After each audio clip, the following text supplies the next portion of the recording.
असलामुअलैकुम। मैं इलैक्ट्रीशियन हैगा। इलैक्ट्रीशियन का काम करना। मेरे दो बच्चे ने छोटे छोटे। खंबे ते चले गए, किसी की लाइट खराब सी सही करना, खंबे ते चले मैं उत्तों थल्ले ली गया, मेरी लत्त टुट गई। ठीक है, छोटे छोटे मेरे महीने हो गए लत्त टुटी नूं। छोटे छोटे बच्चे ने, मकान भी किराए ते, आसरा कोई नहीं हैगा। बहुत सहारा वा मेरे, मैं कमाना वा, मेरे बच्चों का खान पीन चलता, नाल किराया देना, मकान का किराया सिर। 2 महीने हो गए लत्त टुटी नूं, 2 महीनों का किराया मेरे सिर ते। खान पीन का कोई पता नहीं किधरों होना किधरों नहीं।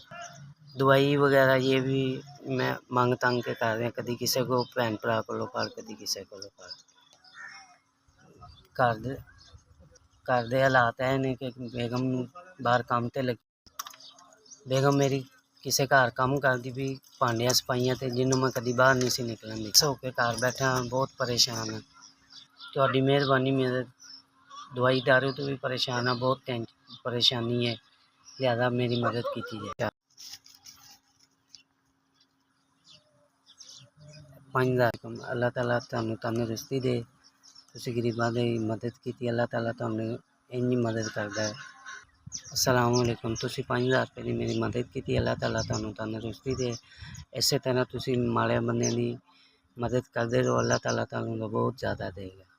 अल्लाह ताला तुहानू तरक्कियां दे, कामयाबियां दे। तुसीं इस तरह गरीबां बंदियां की मदद करते रहो। मेरे दिलों दुआवां निकलनियां। अल्लाह जिस टाइम तुसीं मेरी मदद की, अल्लाह ताला तुहानू कामयाबियां दे, अल्लाह ताला तुहानू तंदुरुस्ती दे।